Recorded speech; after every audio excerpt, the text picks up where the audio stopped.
Gimana kabarnya hari ini? Luar biasa, karena kita punya Tuhan yang luar biasa. Sekalipun hujan, amin. Haleluya. Berarti saudara termasuk orang yang sungguh-sungguh mencintai Tuhan.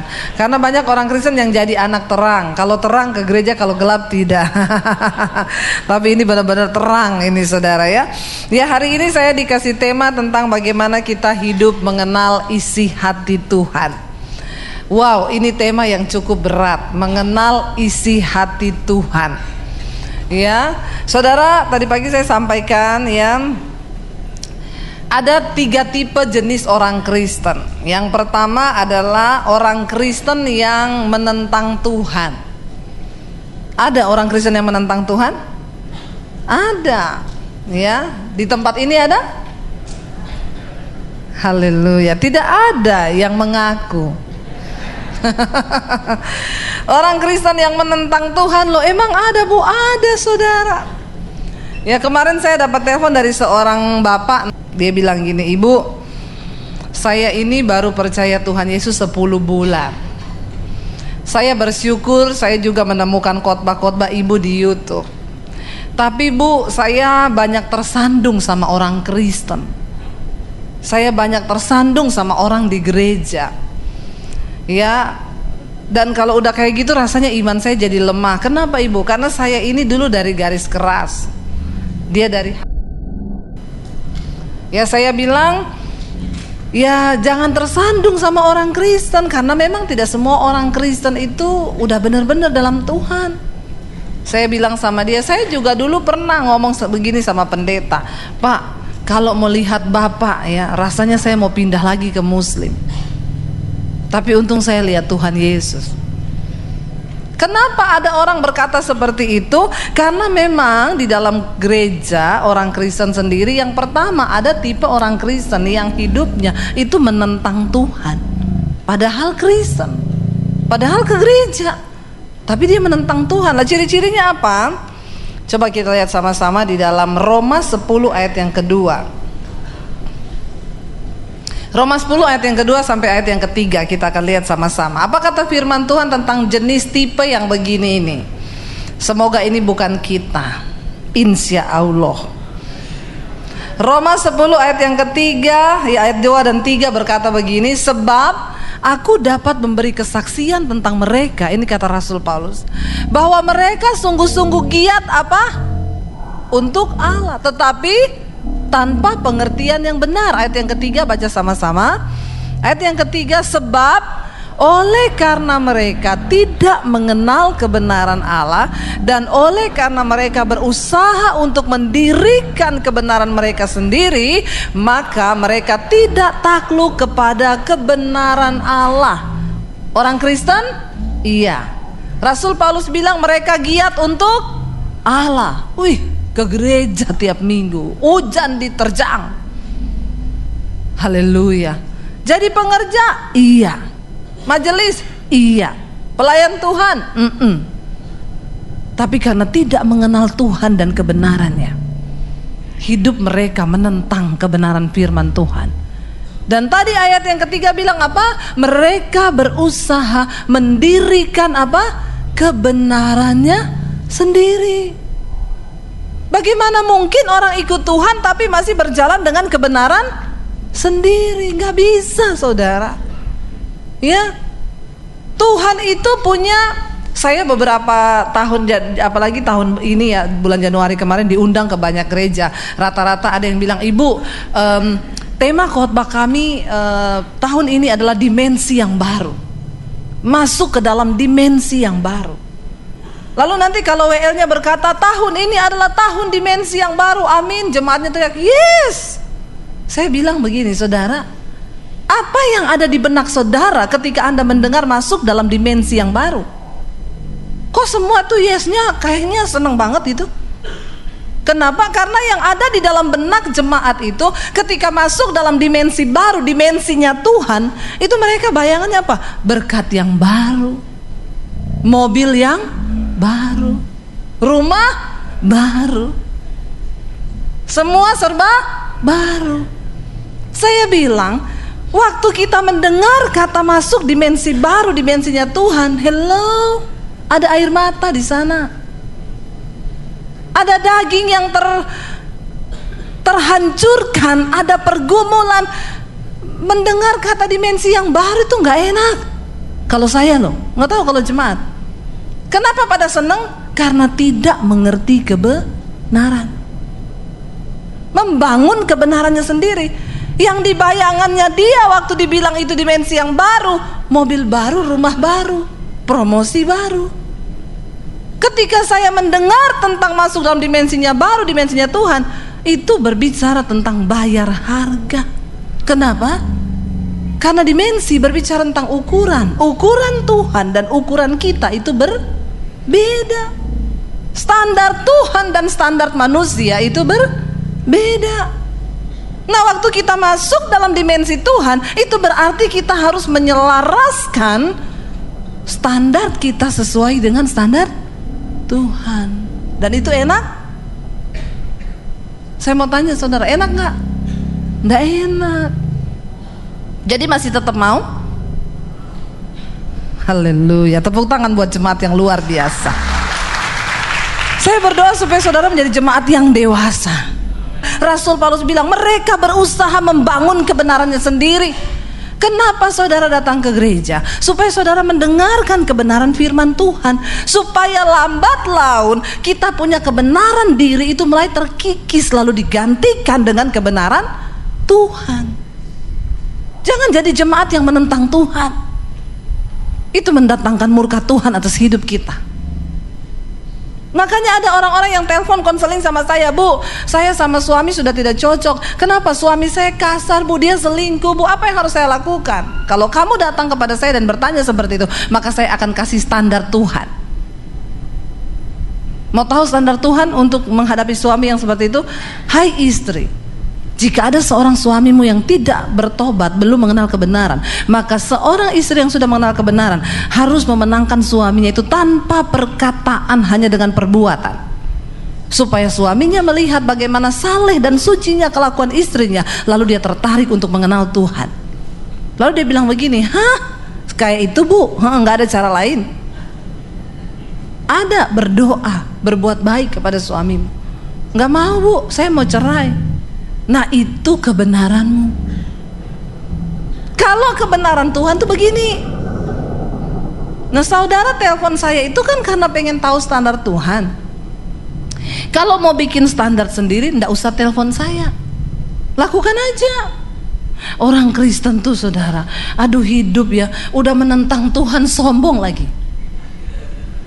Ya, itu saya ketemu orang-orang model begini, rasanya mau saya baptis ulang, direndam agak lama 15 menit supaya dia buka mata langsung di rumah Bapa di surga.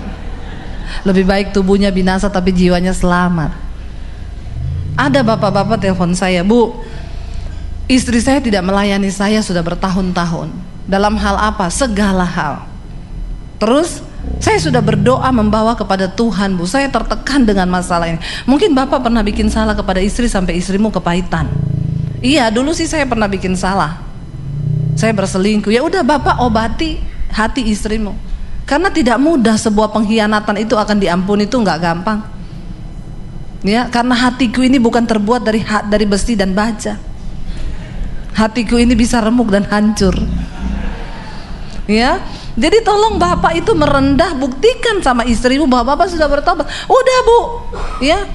Tapi buktinya dia juga tidak mau memaafkan saya.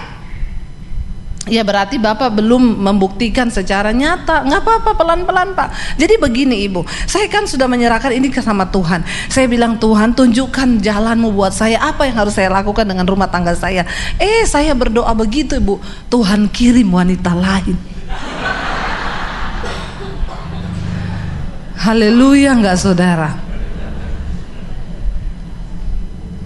Bikin jalan.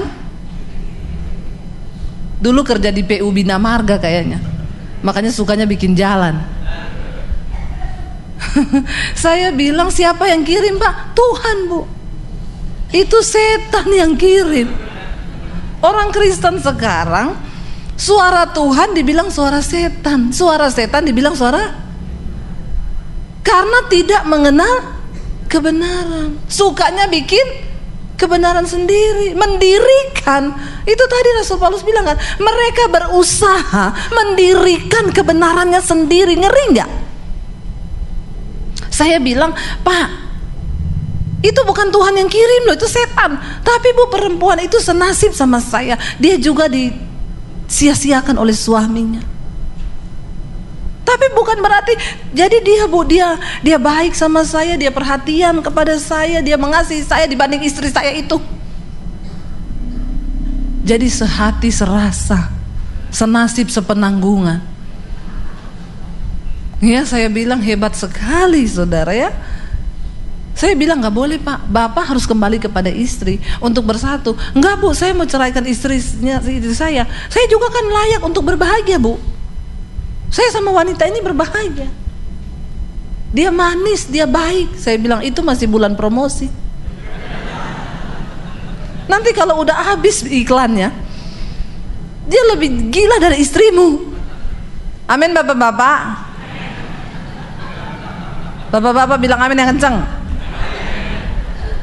Istri yang terbaik yang ada di sampingmu itu istrimu bapak-bapak. Jangan mau lihat-lihat lagi yang di luar sana. Pelakor itu memang manis di mulut,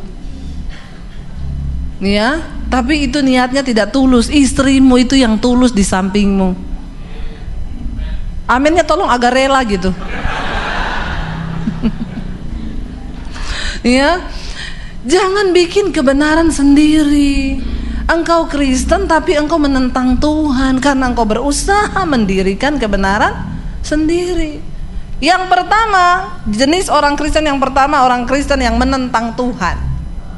Saya berdoa di sini tidak ada. Amin. Kalau ada pun tidak usah angkat tangan. Nanti kita baptis ulang sama Pak Peter. Bertobat saja di dalam hati. Jenis yang kedua adalah jenis orang Kristen tipe orang percaya. Mulai agak manis ini, ya, percaya. Tapi apakah itu berkenan? Coba kita lihat di dalam Yakobus. Yakobus 2 ayat 19 dan ayat 20. Apa kata firman Tuhan tentang orang yang percaya? Baca sama-sama.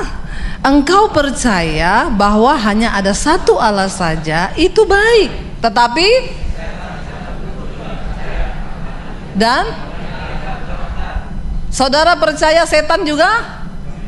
Jadi kalau level imanmu cuma percaya berarti satu level sama? Amin apa amin? Ayat 20 bilang apa? Coba kita baca. Ayat 20, hai manusia yang bebal, maukah engkau mengakui sekarang bahwa iman tanpa perbuatan adalah iman yang kosong? Kristen percaya banyak. Waktu dengar janji Tuhan langsung percaya dia. Apa-apa tuh percaya. Tapi kelakuan urusan belakangan. Pokoknya percaya.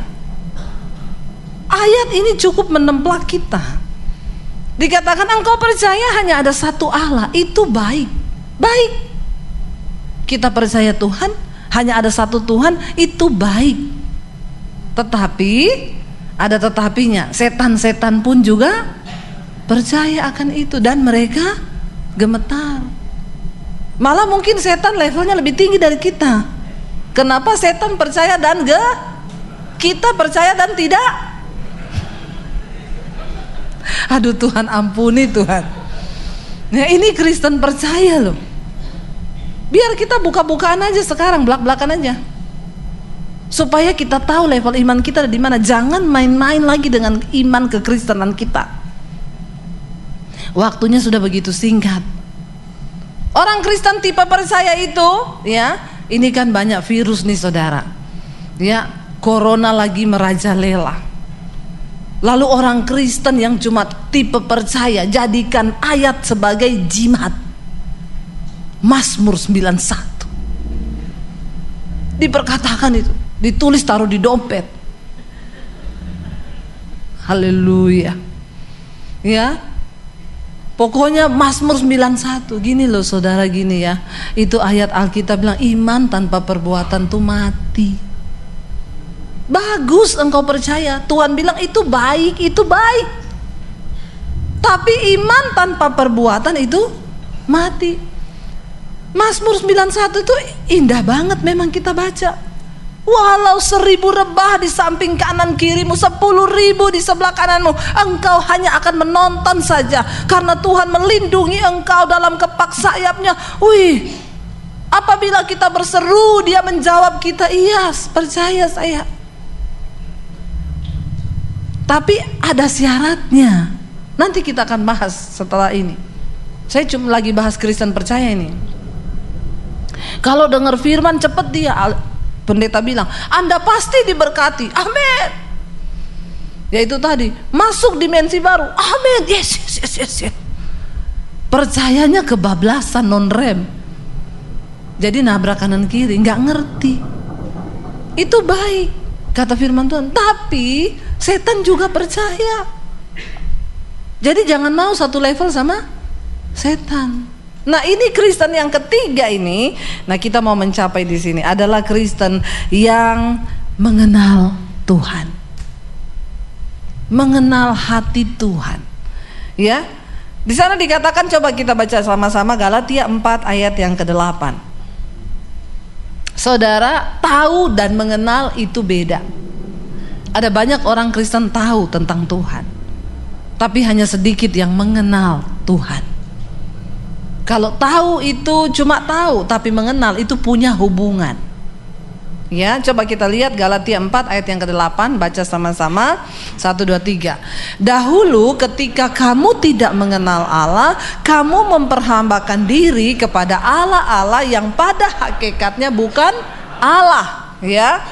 Lalu ayat yang ke-9 bilang apa? Tetapi sekarang setelah kamu mengenal Allah, atau lebih baik sesudah kamu dikenal Allah, bagaimanakah kamu berbalik lagi kepada roh-roh dunia yang lemah dan miskin dan mau mulai memperhambakan diri lagi kepadanya? Orang yang sudah mengenal Allah tidak lagi melakukan perbuatan-perbuatan mengikuti roh-roh dunia yang miskin itu.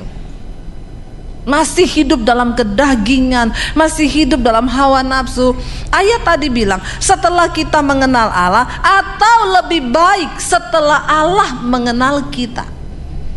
Karena banyak orang ngaku-ngaku mengenal Tuhan, padahal tidak dikenal Tuhan. Mengerikan. Yesus berkata, nanti aku akan datang kembali. Orang-orang bilang, Tuhan, aku melakukan mujizat demi namamu, aku sembuhkan orang, aku doakan orang mati bangkit demi namamu. Tuhan bilang, enya engkau, aku tidak mengenal engkau. Ada orang itu terlalu GR. Dia pikir dia dikenal Tuhan karena melakukan kegiatan-kegiatan rutinitas rohaninya tadi. Mereka giat untuk pekerjaan Allah. Yaitu yang dulu saya pernah tanya, ada sopir Grab. Dia bilang, ibu mau kemana? Mau ke gereja. Gerejanya jauh banget bu, saya pendeta, makanya saya diundang, jauh gerejanya. Oh, dia bilang, saya juga orang Kristen bu. Lah kamu nggak ke gereja? Lah kenapa ke gereja bu? Saya tuh ke gereja setahun sekali kalau Natal. Terus saya bilang, loh kamu nggak cari Tuhan? Jawabannya gini saudara, cari Tuhan. Tuhan kok dicari-cari, Tuhan itu di hati. Kayaknya berhikmat banget loh saudara. Saya dengar itu langsung kelepek-kelepek. Wih, mantep ini orang ya, keren loh. Ya, iya saudara, langsung dia skakmat saya.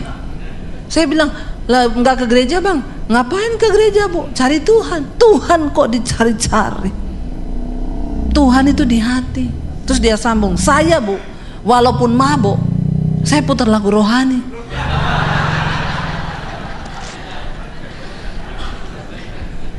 Ya, walaupun saya lagi mabok bu, saya ingat Tuhan. Saya bilang, hebat abangnya ya. Saya curiga abang kalau mabok ingat Tuhan, kalau sadar tidak. Jadi mabok terus saja. Ngeri saudara, ngeri loh. Mabok aja ingat Tuhan dia. Lalu saya bilang gini, oh jadi abangnya yakin kalau Tuhan di hatinya abang? Iya dong. Saya mau tanya bang, abang di hati Tuhan gak? Dia diem saudara. Lalu dia bilang, kalau itu saya enggak tahu bu.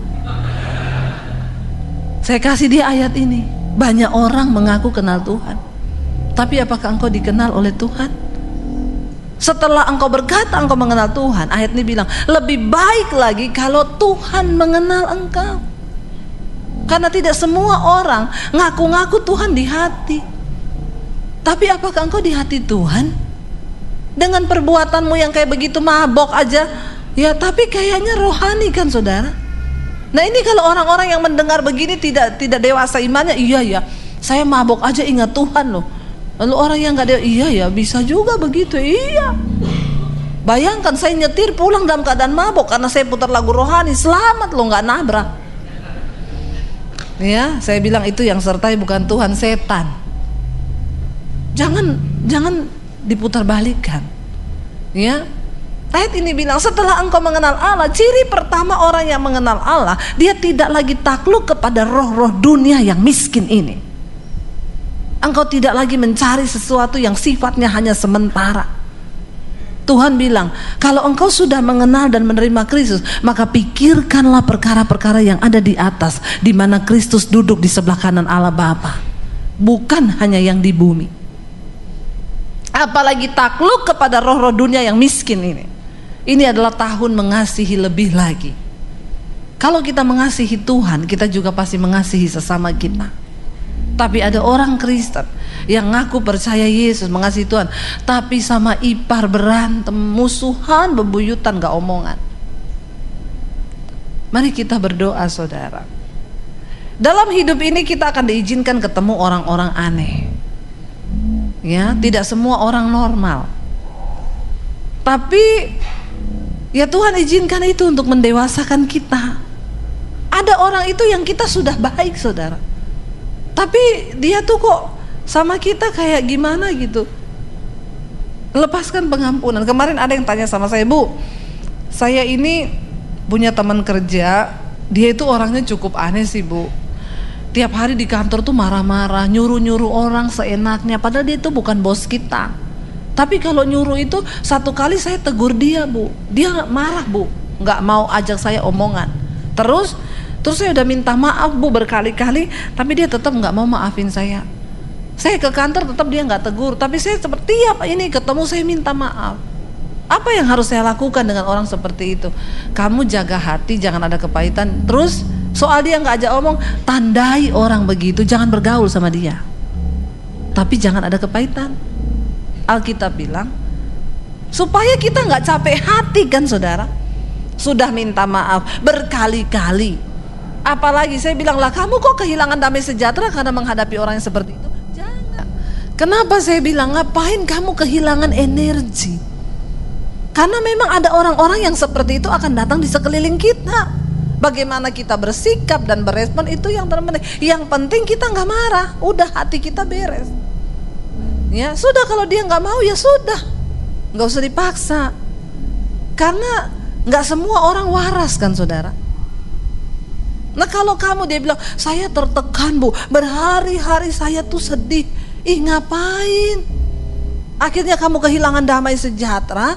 Ya sudah, tapi kamu jangan kepahitan. Kalau satu saat ajak aja ngomong di kantor, dia nggak ngomong ya sudah. Ini kenapa ya? Apa setan memang tidak suka? Tes 1 2 3 3 2 1, tes 1 2 3 3 2 1. Kata setan salahin saya lah, itu yang salah multimedia. Ya, jangan apa-apa juga salahin setan ya. Saudara, ya inilah hidup kita ini akan berhadapan dengan orang-orang yang kayak begini. Kita kan nggak, satu kali saya lagi di bandara saudara, saya mau pelayanan ya. Ini mengecil lagi loh suaranya ya. Tes 1 2 3 3 2 1, tes dicoba. Ya, nah begitu Ke. Apa itu yang dikorek itu di situ? Tepuk tangan buat multimedianya. Haleluya. Saudara, satu kali saya di bandara mau pelayanan ke Batam. Ya, karena tiba-tiba di bandara tuh saya pusing ya, lalu saya mampir ada kafe di situ. Saya mampir di kafe, saya pesen roti saudara, ya sama kopi. Saya duduk di situ karena Masnya bilang begini, rotinya ini ya Bu, iya, berarti kan itu punya saya kan, bayar dulu Bu, saya bayarlah ke kasir kan. Dia tanya mau dipanasin Bu, iya panasin dulu aja karena saya mau langsung makan. Oh iya tunggu ya. Dia agak lama, saya berdiri situ agak lama, saya duduk. Saya bilang Mas saya duduk di meja situ ya. Iya nanti kalau udah selesai saya panggil Bu. Saya duduk saudara, begitu saya duduk, saya sambil liatin roti itu kan, lagi duduk ada bapak-bapak datang. Roti itu selesai ditaruh di atas meja, dia samber roti saya. Terus dia bawa ke mejanya, dia jalan begitu pergi duduk di meja. Jadi saya ini kan melihat, karena saya sudah berharap mau cepet-cepet makan karena saya pusing kan.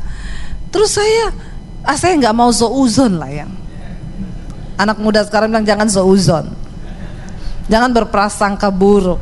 Jadi saya pikir oh dia udah pesen tadi kali rotinya sama, tapi dia duluan dia punya dibakar.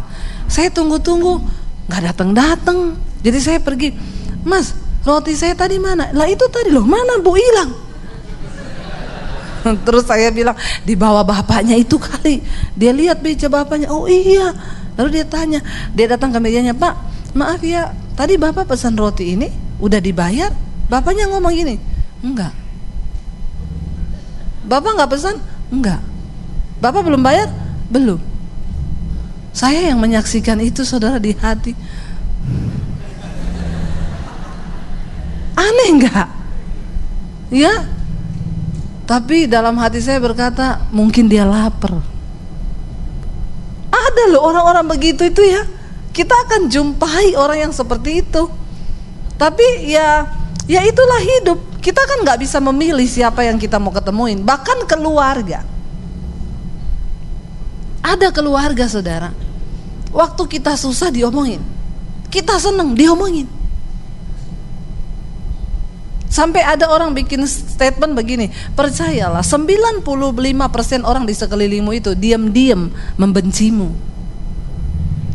Waduh, itu survei yang mengatakan. Kita susah diomongin, kita seneng diomongin.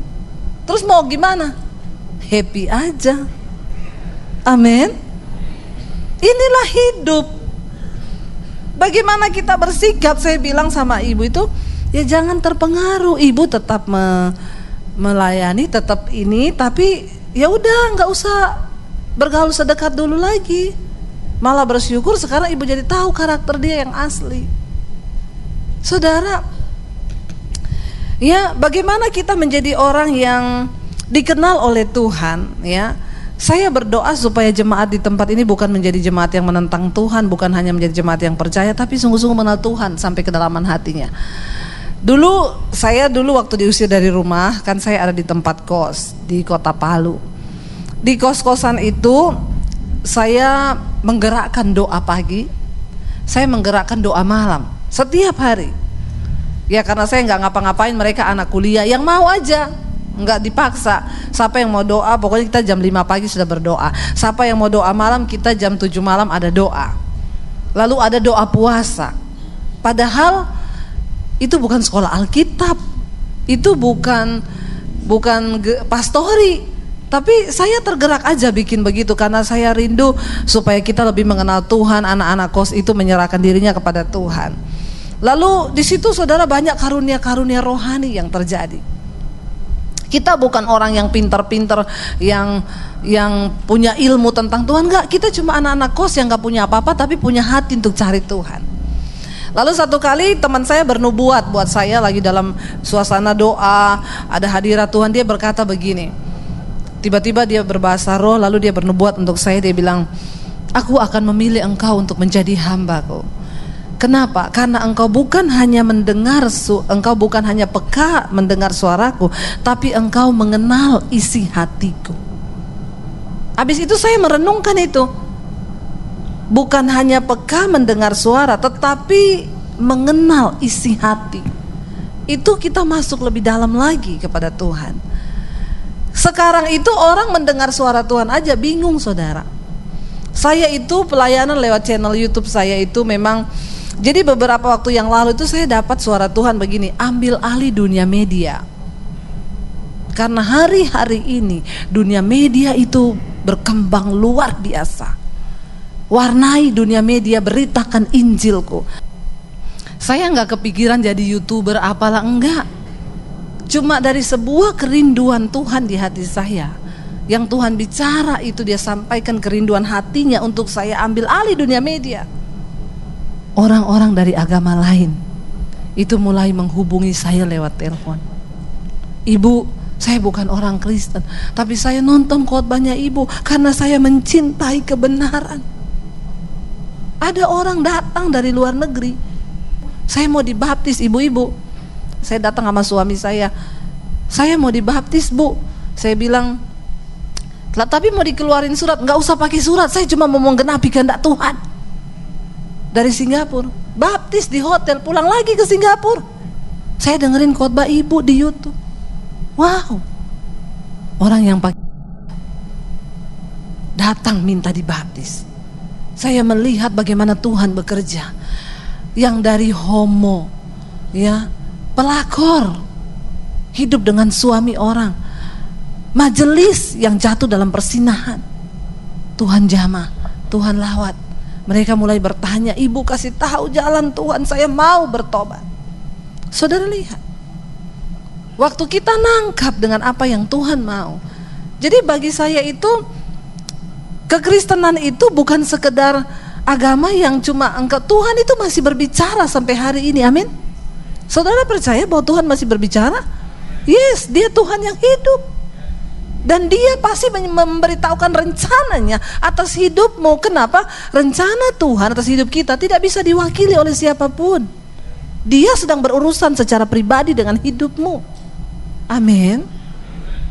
Satu kali ada seorang bapak, dia komen di YouTube saya. Saya khotbah, saya bilang gini, lalu saudara, waktu saya lagi marah, tiba-tiba Tuhan bicara di hati saya, jangan marah. Terus dia komen begini, situ bisa dengar suara Tuhan ya, di dukun apa pendeta lu? Wah, saya baca komennya begitu.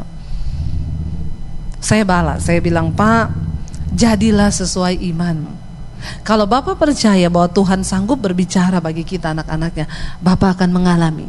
Tapi kalau tidak, Bapak tidak akan pernah mengalami. Kalau Bapak mau buka hati, dia komen-komen di YouTube saya itu pedes saudara. Di YouTube itu komennya gak semua enak. 100 yang komen, ada 5 orang yang tidak enak. Ada yang ngomong gini, Allah pendeta abal-abal, ngaku-ngakunya aja dari muslim, padahal cuma cari duit. Haleluya, gak apa-apa. Itu pasti yang komen dari seberang. Saya bilang Tuhan memberkatimu. Saya berdoa supaya Tuhan Yesus jamah hatimu. Karena YouTube lintas agama, lintas budaya. Di kamar tidur dia dengar, dia komen begitu, tapi dia dengar kan khotbah saya. Haleluya enggak? Puji Tuhan. Yesus bilang yang penting dia dengar dulu.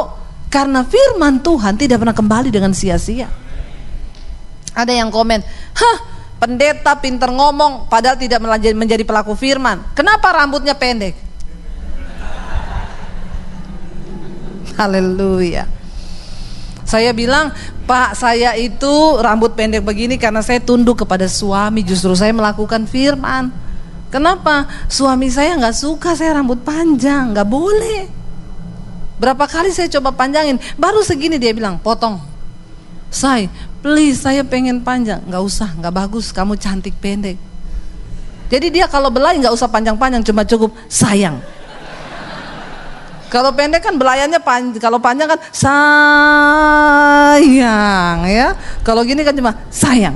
Udah selesai, nggak alay lebay. Ya. Sampai dulu saya saking pengen rambut panjang, saya pergi hair extension saudara. Saya pikir gini, mungkin karena dia belum lihat saya rambut panjang, jadi dia nggak bolehin. Tapi kalau dia sudah lihat, pasti dia bolehin. Anak saya 3 perempuan, rambutnya panjang semua. Iya mam, kita dukung mami, cepet sambung rambutnya mam. Saya pergi ke salon, nunggu berjam-jam saudara, dengan harapan bikin surprise untuk suami. Rambut saya disambung sampai panjang, udah mirip Arsyanti. Masalah buat lo, kayaknya ketawanya mengejek loh. Udah kriwil-kriwil saudara. Saya pulang, anak saya, "Mami cantik banget." Saya gini, "Iya dong, princess." Lalu masuk rumah, suami saya lihat saya, dia teriak, "Hah?" Saya bilang, "Cantik kan saya?" "Kayak bencong." Aduh, tidak seindah. Dia langsung bilang gini, "Sekarang juga balik copot." Anak saya yang nangis, yang kecil, "Ih papi please deh, mami tuh cantik tahu, rambutnya panjang." Saya bilang, "Iya say, aku udah seharian loh ini pasang ini, masa balik lagi di sana, please." Saya bilang, "Sebulan deh." Kata anak saya, "Iya pap, sebulan aja." Dia bilang, "Ya udah."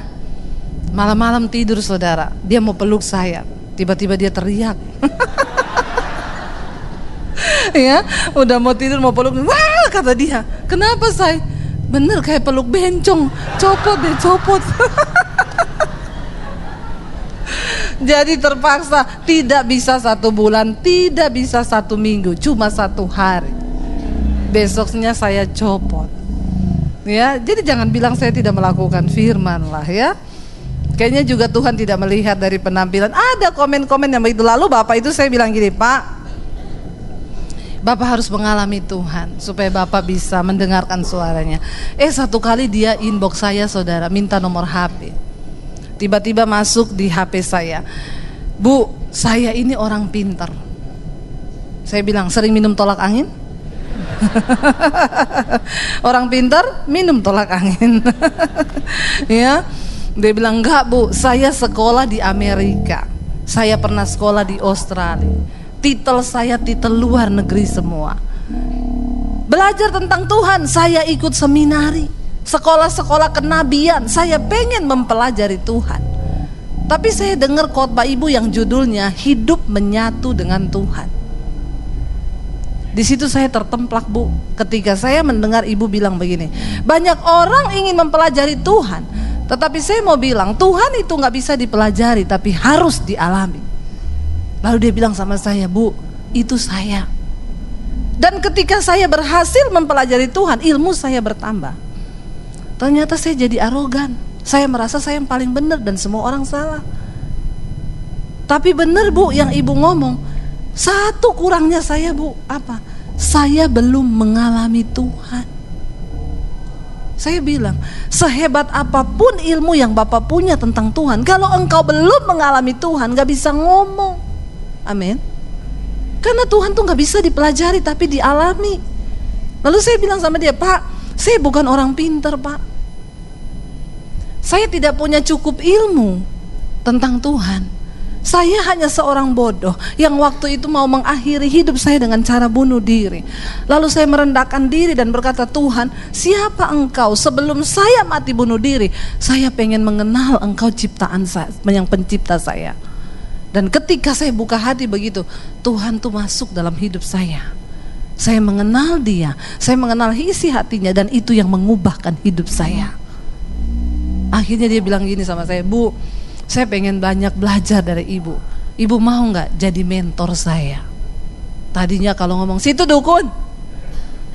Saudara, ya, ketika engkau mengalami Tuhan, orang yang berhikmat adalah orang yang mengenal Tuhan. Bagaimana caranya? Mari kita buka Mazmur. Mazmur 25 ayat yang ke-14. Secara cepat saja karena waktunya tinggal sedikit. Mazmur 25 ayat 14 berkata begini, 1, 2, 3 kita baca. "Tuhan bergaul karib dengan orang yang takut akan dia, dan perjanjiannya diberitahukannya kepada mereka." Ini ayat wow banget. Siapa yang mau jadi sahabat karibnya Tuhan? Loh, Yesus berkata, "Aku tidak menyebut kamu lagi hamba."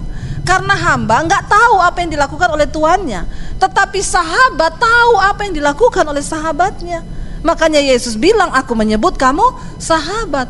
Bagaimana kita menjadi sahabat karibnya Tuhan? Sahabat karib itu apa saudara? Orang yang kita bisa curahkan semua isi hati kita. Nggak sembarang orang bisa terbuka loh. Kalau kita nggak mengenal dia dengan benar, kita nih nggak mau kan terbuka kepada dia. Bener nggak? Saudara punya nggak sahabat karib? di hidupmu. Satu kali saya bilang sama suami saya gini, "Say, orang-orang di luar sana itu punya sahabat karib loh." Terus saya tanya sama suami saya, "Kamu siapa sahabat karibmu? Kan kamu perlu curhat juga." Lalu dia bilang sama saya gini, "Kamu enggak kenal sahabat karib saya?" "Enggak, siapa?" "Lah kamu kan sahabat karibku." "Oh iya ya, saya juga enggak punya sahabat karib. Sahabat karib saya suami saya." Harusnya itu yang benar. Amin. Jangan bapak-bapak sahabat karibnya istri tetangga. Nah, ini bahaya. Saya cocok kalau curhat sama dia. Hati-hati loh saudara. Atau teman kantor. Ya, sahabat karib kita ya pasangan kita. Yesus bilang, "Aku tidak menganggap kamu lagi hamba, tapi sahabat." Kenapa? Karena hamba nggak tahu apa yang dilakukan tuannya. Dia bilang, Tuhan bilang di sini, Tuhan bergaul karib dengan orang yang takut akan Dia dan perjanjiannya diberitahukannya kepada kita.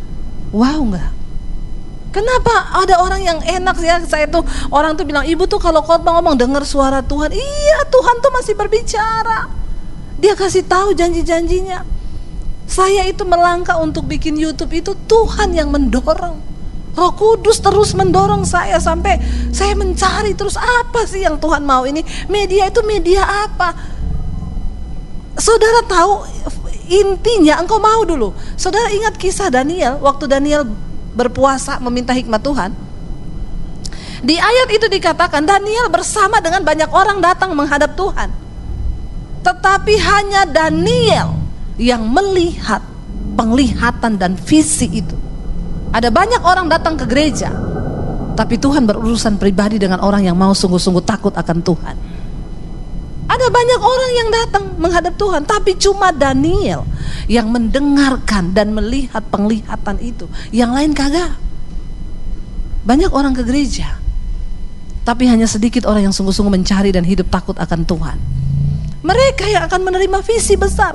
Saudara pikir orang-orang yang menerima visi besar, melakukan hal yang besar itu orang sembarangan? Enggak. Mereka berjalan bersama Tuhan.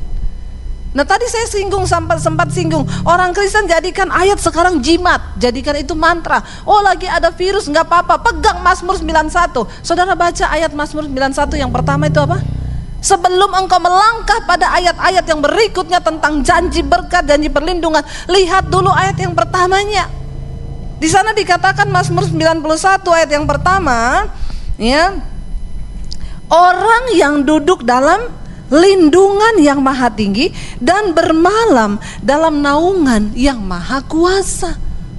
Orang ini yang akan mengalami semua janji Tuhan itu. Kalau dalam terjemahan bahasa Inggrisnya dibilang orang yang diam dalam the secret of God, tempat rahasianya Tuhan.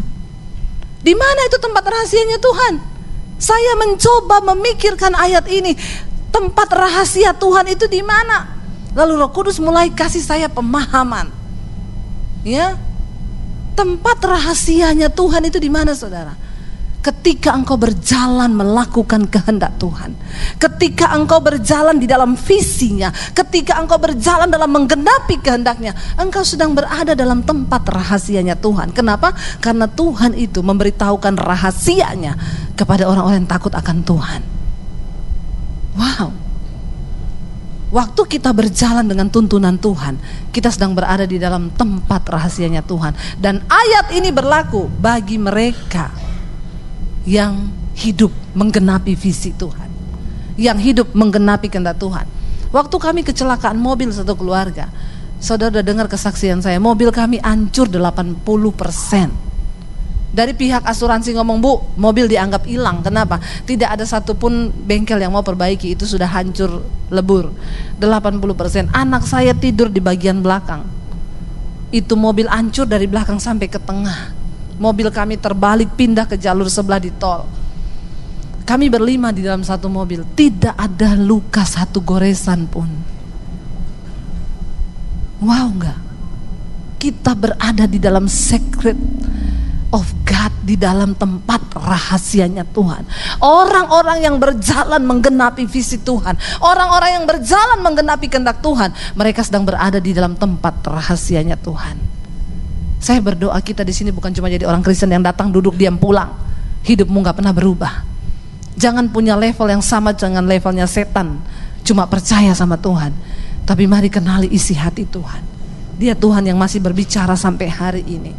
Dia Tuhan yang masih, kita baca satu ayat yang terakhir, Mazmur 91 ayat 14. Ini juga kuncinya Mazmur 91. Jangan cuma dipakai Jumat. Ya, Mazmur 91 ayat 14 berkata apa? Sungguh apa? Hatinya melekat kepadaku, maka aku meluputkannya, aku membentenginya, sebab ia mengenal namaku. Engkau jadi Kristen, hatimu tidak melekat, hatimu tidak mengenal, cuma tahu tentang Tuhan. Kuncinya apa? Mengenal Tuhan. Bagaimana mengenal Tuhan? Hatimu tuh melekat pada Tuhan.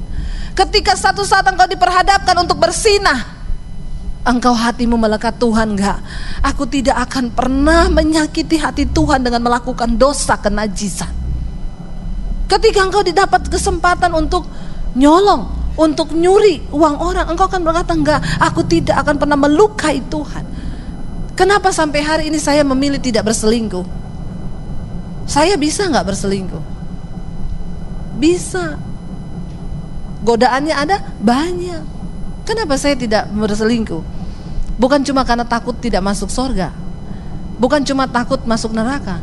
Saya enggak mau menyakiti hati Tuhan. Kenapa? Saya tahu hati Tuhan. Saya mengenal hatinya. Bahkan orang yang mengenal hati Tuhan, engkau enggak akan tega lihat jiwa-jiwa di luar sana yang sedang terbengkalai dan tidak ada satupun yang pergi kepada mereka. Maaf saudara, engkau dipanggil bukan cuma jadi orang Kristen, datang duduk diam, pulang duduk di kursi gereja. Engkau dipanggil untuk menjadi penuai jiwa. Masih banyak tempat kosong di tempat ini. Ayo pergi, selamatkan jiwa tetanggamu, orang tuamu, iparmu, saudaramu. Setidaknya bawa mereka dalam doa selama masih ada waktu. Itu hati Tuhan. Itu hati Tuhan. Kenapa saya masih rela datang? Ada orang dengar di YouTube saya, ibu mau nggak datang berdoa di rumah saya, Bu? Rumahnya di mana? 2 jam dari Jakarta. Perginya tok, pulangnya 2 jam. Saya nggak mampu berobat di rumah sakit, Bu, karena saya nggak punya BPJS. Jadi saya di rumah, saya kena kanker, sekarang terbaring. Saya bilang sama suami saya, antar saya pergi ke sana. Ada orang yang dengar bilang gini, ibu masih mau datang besuk-besuk begitu? Dan itu kan bukan jemaat ibu. Iya, saya nggak terima perpuluhan dari mereka. Kenapa saya mau pergi? Itu hati Tuhan. Saya menangis bersama dia. Bagaimana merasakan sakitnya, yang dia bilang, ibu doakan saya mati, Bu. Saya nggak tahan dengan sakit ini, kanker yang sudah menyebar sampai ke tulang-tulang saya. Setiap malam saya cuma berdoa minta mati, tapi kenapa Tuhan gak kasih saya mati? Dia bilang, saya bersyukur bisa kenal ibu mau datang. Kayaknya cuma ibu hamba Tuhan yang mau datang injak rumah saya. Air mata saya menetes. Tuhan bilang, ini hatiku. Makanya Yesus berkata kepada murid-muridnya, ketika aku sakit engkau menjenguk aku, ketika aku di penjara engkau datangi aku. Mereka bilang, Tuhan, kapan engkau masuk penjara? Kapan engkau sakit? Yesus bilang, apa yang engkau lakukan bagi sesamamu manusia, itu engkau lakukan buatku. Ayo saudara, kenali hati Tuhan. Mari kita bangkit berdiri bersama.